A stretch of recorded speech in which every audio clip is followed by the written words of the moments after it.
আসসালামু আলাইকুম এভরিওয়ান, কি অবস্থা সবার? আশা করছি সবাই অনেক ভালো আছেন। সবাইকে রামাদান সিরিজে স্বাগতম। আর সবাইকে রামাদান মোবারক। আর আজকে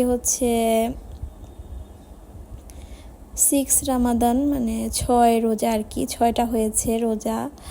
আর আজকে আমি সবার আজকে থেকে আমার সব ফ্রেন্ডদের বাসায় ইফতার পাঠাবো। রোজার শুরুর দিকে সব কিছু করে ফেললে আমার ভালো লাগে, মানে যেখানে যেখানে ইফতার পাঠানো, ইফতার বেশি বেশি বানানো, মানে ফার্স্টের দিকেই আমার ভালো লাগে। আর মানে লাস্টের দিকে তেমন একটা ভালো লাগে না। তো লাস্টের দিকে আমার বাহির থেকে মানে বাহিরের ইফতারগুলো খেতে ভালো লাগে। তো এই জন্য আমি আজকে ইফতার পাঠাবো, সেই জন্য সব কিছু রেডি করছিলাম। তো আজকে আমি সব কিছু অল্প অল্প রেসিপি আপনাদের সাথে শেয়ার করব। বাট আপনাদের যদি কোনো রেসিপি ভালো লেগে থাকে তাহলে অবশ্যই আমাকে কমেন্ট করে জানাবেন, তাহলে আমি সেটা ফুল রেসিপি আপনাদের সাথে শেয়ার করব।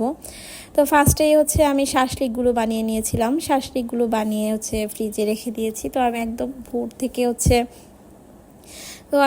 ভোর রাত থেকে সব কিছু বানাচ্ছিলাম। তো এরপর আমি কলার ডেজার্টটা বানিয়ে নিয়েছি। ফার্স্টে আমি তরমুজের একটা ডেজার্ট বানিয়েছিলাম, এই রেসিপিটা অলরেডি আমি দিয়ে দিয়েছি। তো এরপরে আবারও আমি তরমুজের ডেজার্টটা বানিয়েছিলাম, আর এই ডেজার্টটা সবাই অনেক পছন্দ করেছিল, এর জন্য তো তরমুজের ডেজার্টটা বানিয়ে আমি মানে ঠান্ডা করতে দিয়েছি। দেন এখানে ব্যানানা ডেজার্ট বানাচ্ছি। ব্যানানা ডেজার্টটাও অনেক মজা হয়েছিল। ব্যানানা ডেজার্টটা আমি ফার্স্ট টাইম ট্রাই করেছি, ফার্স্ট টাইমেই অনেক মজা হয়েছে। তো এই ডেজার্টটা আমি বানিয়ে যেই বক্সে পাঠাবো সেই বক্সগুলোতে সেট করে নিয়েছি। আর এটা আমি ফার্স্ট টাইম বানিয়েছি, ফার্স্ট টাইমই অনেক মজা হয়েছিল। তো আমি রোজার মধ্যে টেস্টও করি নাই, বাট এমনিতে অনেক মজা হয়েছে মাশাল্লাহ।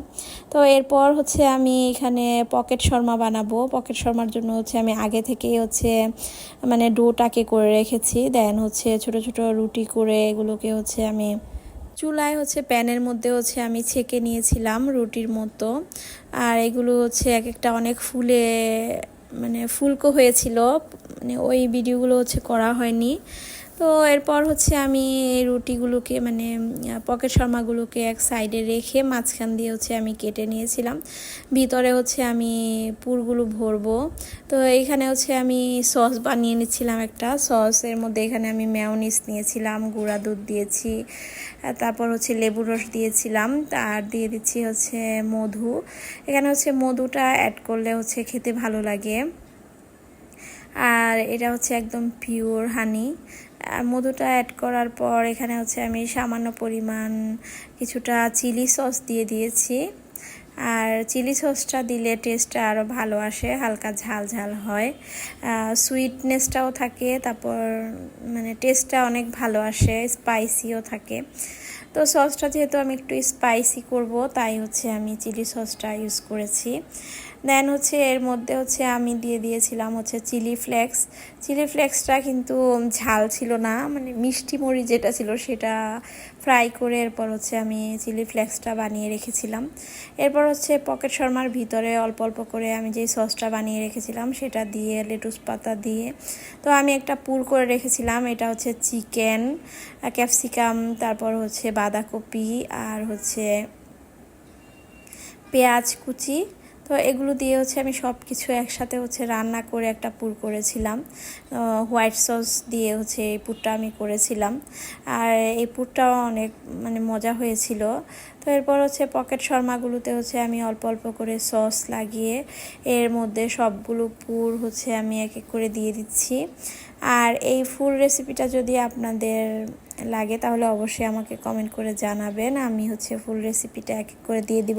আর এই পকেট শর্মাটা দেখতেও অনেক সুন্দর হয়, খেতেও অনেক মজা হয়। এটা কিন্তু বার্গার না, এটা একটু মানে শর্মার মতো, আর এটাকে টাকো বলা যাবে, মানে এই টাইপসের করে আমি বানিয়েছিলাম। খেতে অনেক মজা হয় এটা। আমার মানে আমি বানানোর পর সবাই বলেছিল যে অনেক মজা হয়েছে। তো এইভাবে আমি সবগুলো পকেট শর্মার মধ্যে আমি পুর ভরে সস দিয়ে দিয়েছি। আর পুরের মধ্যে কিন্তু আমি চিজ অ্যাড করেছিলাম, গ্রেট করা মানে স্লাইস চিজ, তারপরে গ্রেট চিজ। আর এটা আমি পুরটা করে রেখে দেই, এরপর পকেট শর্মাটা বানিয়ে জাস্ট খালি সার্ভ করে দেই। আর এভাবে পুরটা বানিয়ে রাখলে অনেক ইজি হয়ে যায়, মানে যখনই হচ্ছে শর্মা বানানো হয় বা বার্গার, যে কোনো স্যান্ডউইচ সব কিছুর মধ্যে হচ্ছে এটা দেওয়া যায়। তাই হচ্ছে আমি রোজার মধ্যে এই পুরটাই মাঝে মাঝে বানাই, মানে একসাথে বানাই না, যেমন একদিন বানাই 2 দিন করি এরকম আর কি। তো এই তো আমার সবগুলো পকেট শর্মা রেডি হয়ে গিয়েছে। তো এরপর হচ্ছে আমি এখানে এক সাইডে রেখে দিয়েছি, আর এখানে হচ্ছে আমি হালিম রান্না করে নিচ্ছি। আর এদিকে হচ্ছে আমি গোলাপ জামুন বানাচ্ছিলাম। এর আগে হচ্ছে আপনাদের সাথে শেয়ার করেছিলাম মেরুন জামুন। তো মেরুন জামুনটা হচ্ছে খুবই মজা হয়েছিল, ওইটা ছিল ডিম ছাড়া। আর গোলাপ জামুন এটা হচ্ছে আমি ডিম দিয়ে বানিয়েছিলাম। এরপর হচ্ছে আমি চিকেন কাবুলি পোলাও রান্না করেছিলাম, সেটার রেসিপিটা চাইলে আমি পরে নেক্সট ব্লগে দেখিয়ে দিব। আর আজকে আমি এতগুলো রান্না করেছি তাই একটাও রেসিপি ভালো মতো করা হয়নি। পুডিং বানিয়েছিলাম, কাস্টার্ড বানিয়েছিলাম, দেন হচ্ছে শাহি টুকরা বানিয়েছিলাম। কি বানিয়েছিলাম এটা এখনও মনে পড়ছে না। তো এখানে হচ্ছে সব ইফতার পাঠিয়ে দিয়েছি আমি আসরের সময় ভাবির বাসায়। এরপর আমাদের বাসার জন্য আমি ইফতার রেডি করছিলাম, এখানে চনা চাটটা রেডি করছিলাম। তো ফার্স্টে চনা চাটটা রেডি করে হচ্ছে আমি বক্সে করে পাঠিয়ে দিয়েছিলাম ভাবির বাসায়। এরপর আমাদের জন্য বাকিগুলো রেডি করছিলাম। আজকে ছিল ফ্রাইডে, আর আজকে হচ্ছে আমার হাজব্যান্ড বাসায় ইফতার করবে। তো এইখানে হচ্ছে আমি বাসার জন্য সব কিছু নিয়ে নিচ্ছিলাম গুছিয়ে। আর ভাবি তো অনেক খাবার পাঠিয়েছিল, তো এখানে হচ্ছে আজকে ইফতারের আদান প্রদান চলছিল। তো আমি যেই বক্সগুলো দিয়ে ভাবিকে দিয়েছিলাম সেই সবগুলো বক্স হচ্ছে আবার উনি ভরে ভরে রিটার্ন করেছে। ভাবি ফালুদা পাঠিয়েছিল, চিকেন ফ্রাই পাঠিয়েছিল, তারপর হচ্ছে পাউন্ড কেক পাঠিয়েছিল, তারপর হচ্ছে ফ্রুটস পাঠিয়েছিল, অনেক খাবারের আইটেম ছিল। মানে আমার সবগুলো বক্স আবার উনি হচ্ছে ভরে ভরে রিটার্ন করেছে। এখানে ছিল হচ্ছে পুডিং, তারপর ছিল হচ্ছে ফালুদা, তারপর ছিল নাগেটস, আর ছিল একটা বক্সে ছিল শুটকি। আর এই শুটকিটা অনেক মজা হয়েছিল, আর আমার হাজব্যান্ড তো অনেক শুটকি পছন্দ করে। তো আমার হাজব্যান্ডের জন্য হচ্ছে রান্না করে দিয়েছিল ভাবি। আর যেহেতু একই এলাকার মানুষ, একই দেশের, কিশোরগঞ্জের, তো এরপর হচ্ছে মানে ময়মনসিংহ কিশোরগঞ্জের আর কি। তো ওরা হচ্ছে একই ডিস্ট্রিক্টের মানুষ, এর জন্য হচ্ছে মানে ভাইয়ের জন্য শুটকি রান্না করে পাঠিয়ে দিয়েছিল। আর ভাবি শুটকি রান্নাটাও হচ্ছে আমার শ্বশুরবাড়ির এলাকার মতোই অনেক মজা হয়েছিল। তো আমরা হচ্ছে সেই দিন সাহারিতে হচ্ছে ভাবি শুটকিটা খেয়েছিলাম, এত মজা হয়েছিল। আর সেই দিন হচ্ছে আমি এত কিছু রান্না করেছি, আমার কিছুই খেতে ইচ্ছে করছিল না। এরপর হচ্ছে আমি রাতে শুধু ভাবির শুটকি খেয়েই হচ্ছে রোজা রেখেছিলাম। আর ভাবিকে তো অনেক থ্যাংক ইউ।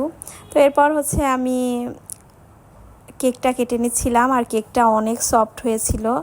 এটা ছিল হচ্ছে ম্যাঙ্গো ফ্লেভারের কেক। এরপর হচ্ছে আমি ডেজার্ট স্ট্যান্ডে হচ্ছে রাখছিলাম কেকটা অনেক সফট হয়েছিল। আর ভাবির হাতের পাউন্ড কেকগুলো অনেক মজা হয়, অনেক সফট হয়।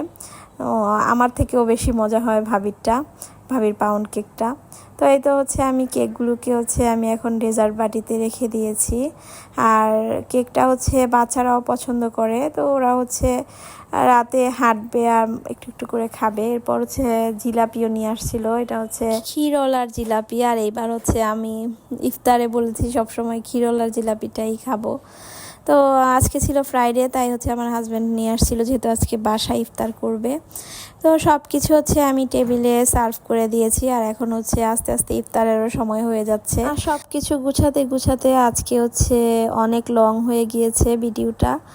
আর আজকে হচ্ছে ফার্স্ট পার্ট শেয়ার করলাম, সেকেন্ড পার্টও আছে আজকের ব্লগের।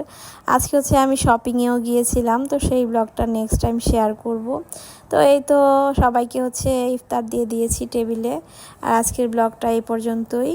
কেমন লেগেছে অবশ্যই জানাবেন। নেক্সট ব্লগে সবাইকে স্বাগতম। Thank you for watching.